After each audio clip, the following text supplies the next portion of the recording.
Hello everyone, welcome back to my YouTube. I hope आप सभी अच्छे होंगे एंड आप सबकी पढ़ाई भी अच्छे से चल रही होगी। जैसा कि हम लोग perfection IAS by Dhananjay IAS के ऑरेंज बुक का अध्ययन कर रहे हैं, जो बीपीएससी प्रीलिम्स के लिए मोस्ट इंपॉर्टेंट है। ये हम लोग केमिस्ट्री का कर रहे हैं। इसमें मैंने 3 पार्ट इसके अपलोड कर दिए हैं। अगर आप लोगों ने उसको नहीं देखा है तो चैनल पर जाकर जरूर विजिट करें। मैंने उसका प्लेलिस्ट भी बना दिया है। तो आइए शुरू करते हैं चैप्टर नंबर 12 से। इसके पहले मैंने चैप्टर नंबर 11 तक कंप्लीट करा दिया है। चैप्टर नंबर 12 दिया है धातु और उसके यौगिक, कार्बन, नाइट्रोजन और सल्फर। धातु और उनके यौगिक, कार्बन, नाइट्रोजन और सल्फर। अधातु और उनके यौगिक, देखिए अधातु और उनके यौगिक कार्बन, नाइट्रोजन और सल्फर जैसे प्रमुख अधातुओं के गुणों और व्यवहार की पड़ताल करते हैं। इसमें प्रकृति और उद्योग में उनके महत्वपूर्ण यौगिक उपयोग और भूमिकाएं शामिल हैं। यह अध्याय उनके रासायनिक महत्व और रोजमर्रा के अनुप्रयोगों की स्पष्ट समझ बनाता है। आगे चलते हैं। कार्बन। कार्बन एक समूह 14 का तत्व है और कोटेशन लंबी श्रृंखला बनाने के लिए परमाणुओं को अपने अद्वितीय गुण के कारण सभी कार्बनिक रसायन विज्ञान का आधार है। कार्बन के अपरूप। अपरूप के विभिन्न भौतिक रूप हैं। इसमें कोई भी तत्व हो सकता है। अपरूप के विभिन्न भौतिक तत्व हैं। इसमें कोई भी तत्व हो सकता है। अपरूप है जैसे कार्बन, हीरा। इसकी संरचना 3D चतुष्फलकी है। sp3 सबसे कठोर प्राकृतिक पदार्थ है। इसका अपवर्तनांक 2.42 है। बिजली का संचालन नहीं करता। हीरा बिजली का संचालन नहीं करता। आगे है ग्रेफाइट। इसकी संरचना है षष्ठकोणीय और यह sp2 संकरण प्रदर्शित करता है। यह एक अच्छा सुचालक है और मुक्त इलेक्ट्रॉनों के कारण। भारी मशीन में ठोस स्नेहक के रूप में इसका उपयोग किया जाता है। ग्रेफाइट एक विद्युत का सुचालक है और यह भारी मशीनों में स्नेहक के रूप में उपयोग किया जाता है। आगे चलते हैं। फुलरीन, साकर बॉल, कोबाल्ट 16। फुलरीन जिसको बोलते हैं साकर बॉल या कोबाल्ट 16, यह रिचर्ड स्माली तथा अन्य द्वारा खोजा गया एक जायोस्टिक गुंबद जैसा दिखता है। अब है नेक्स्ट ग्राफीन। 2D हनीकॉम्ब जाली। सबसे पतला, सबसे मजबूत और सबसे अधिक सुचालक पदार्थ ग्रेफाइट की एकल परत है। कार्बन के अब हम देखेंगे यौगिक। कार्बन मोनोऑक्साइड, साइलेंट किलर इसे साइलेंट किलर भी बोला जाता है। कार्बोक्सी हीमोग्लोबिन बनाता है। यह कार्बोक्सी हीमोग्लोबिन बनाता है जो रक्त को ऑक्सीजन ले जाने से रोकता है। यह अपूर्ण दहन से उत्पन्न होता है।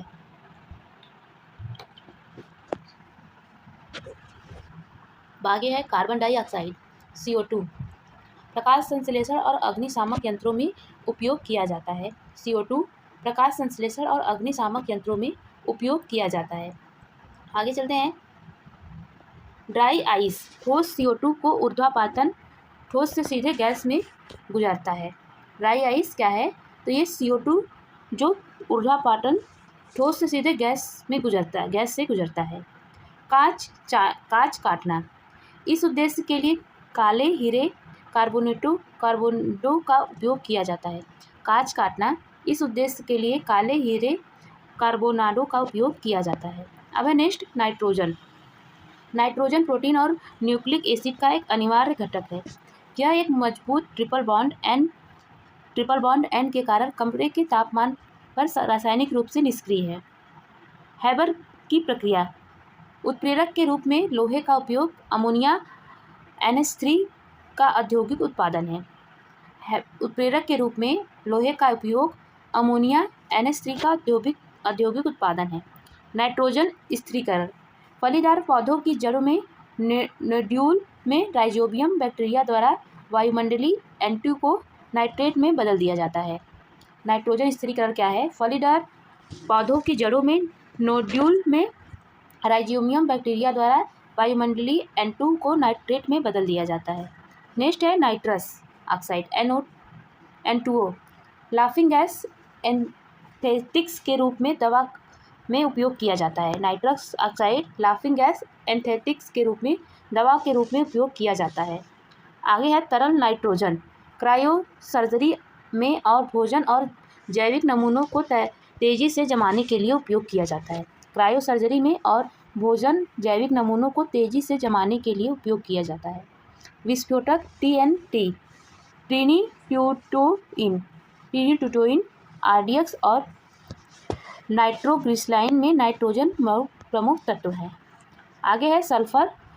सल्फर प्रकृति में मुक्त और संयुक्त दोनों अवस्थाओं सल्फेट और सल्फाइड के रूप में पाया जाता है। सल्फर प्रकृति में मुक्त और संयुक्त दोनों अवस्थाओं में पाया जाता है। यह सल्फेट और सल्फाइड रूपों में पाया जाता है। वल्कनीकरण, ताकत, लोच और तापमान प्रतिरोध में सुधार के लिए रबड़ को 3 से 5 सल्फर के साथ गर्म किया जाता है। 3 से 5% सल्फर के साथ गर्म करना चार्ल्स गुडियर द्वारा खोजा गया।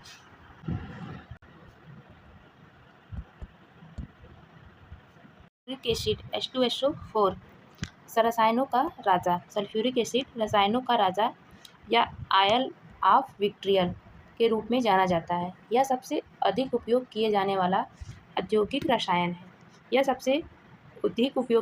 वाला औद्योगिक रसायन है।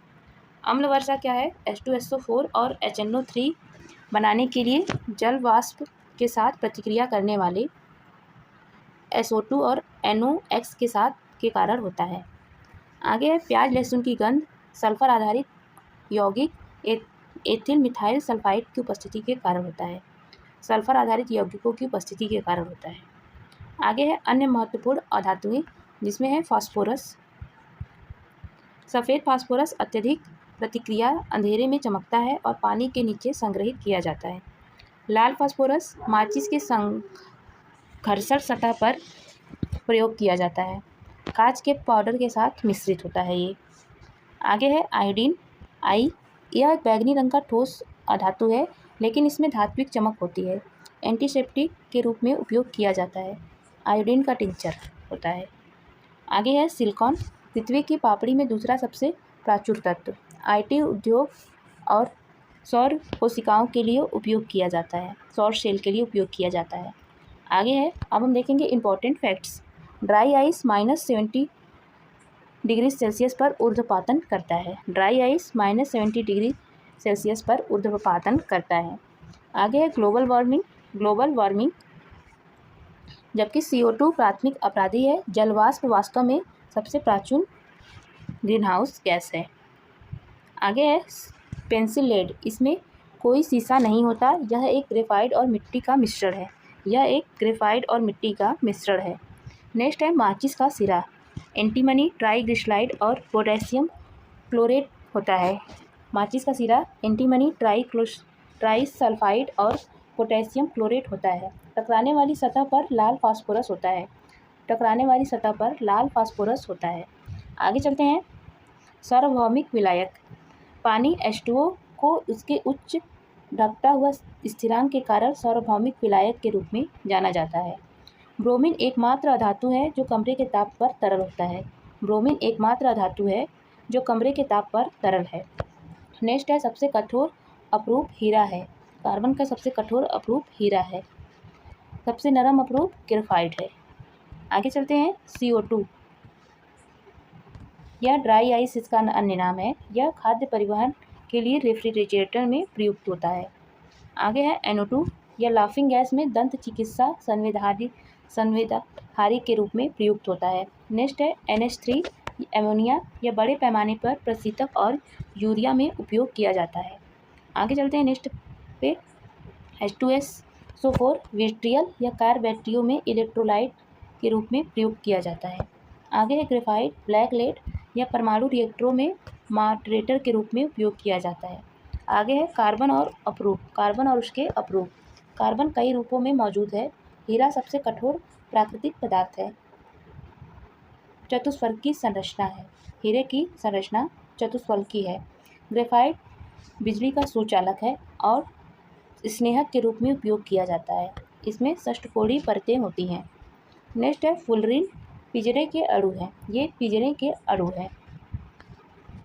आगे कार्बन डाइऑक्साइड, कार्बन मोनोऑक्साइड अत्यधिक विषैल कार्बन ऑक्साइड के बारे में देखेंगे। इसमें है कार्बन मोनोऑक्साइड CO, कार्बन यह अत्यधिक विषैला है क्योंकि ऑक्सीजन की तुलना में हीमोग्लोबिन में 200 गुना अधिक मजबूती से बांधता है। आगे है कार्बन डाइऑक्साइड, एक प्रमुख ग्रीनहाउस गैस। इसका उपयोग अग्निशामक यंत्रों में किया जाता है। आगे है नाइट्रोजन और अमोनिया। नाइट्रोजन वायुमंडल का 78% हिस्सा बनाता है और इसका उपयोग खाद्य पैकेजिंग चिप्स में एक अक्रिय वातावरण बनाने के लिए किया जाता है। अमोनिया NH3 हैबर के माध्यम से उत्पादित किया जाता है और उर्वरक में बड़े पैमाने पर उपयोग किया जाता है। Nitrogen oxide, nitrous oxide NO2 को लाफिंग गैस के रूप में जाना जाता है। इसका उपयोग हल्के एंथेटिक्स के रूप में किया जाता है। आगे है नाइट्रस ऑक्साइड, NO2 और SO2 वर्षा के प्राथमिक कारण है। नेक्स्ट है फास्फोरस। सफ़ेद फास्फोरस अत्यधिक प्रतिक्रियाशील और अंधेरे में चमकता है। लाल फास्फोरस स्थिर और माचिस उद्योग में उपयोग किया जाता है। नेक्स्ट है सल्फर और उसके यौगिक। सल्फ्यूरिक एसिड H2SO4 को रसायनों का राजा कहा जाता है और इसका उपयोग सीसा भंडारण बैटरी में किया जाता है। सल्फर ऑक्साइड SO2 एक शक्तिशाली विरंजक एजेंट और वायु प्रदूषक है। नेक्स्ट है वाल्कनीकरण। प्राकृतिक रबर को उसकी ताकत, लोच और स्थायित्व में सुधार करने के लिए सल्फर के साथ गर्म करने की प्रक्रिया है। आगे है हाइड्रोजन। इसे भविष्य का ईंधन कहा जाता है क्योंकि इसका कैलोरी मान सबसे अधिक होता है और दहन करने पर केवल पानी पैदा करता है। भारी जल D2O का उपयोग परमाणु रिएक्टरों में मॉडरेटर के रूप में किया जाता है। नेक्स्ट है हाइड्रोजन। क्लोरीन सबसे अधिक वैद्युत ऋणात्मक तत्व है। क्लोरीन का उपयोग जल शोधन के लिए किया जाता है। आयोडीन का उपयोग आयोडीन के टिंचर के रूप में घेंघा को रोकने के लिए किया जाता है। नेक्स्ट है अगला चैप्टर है हमारा हाइड्रोजन और इसके यौगिक। ये हम नेक्स्ट वीडियो में देखेंगे। तो आज का वीडियो ये पे समाप्त करते हैं।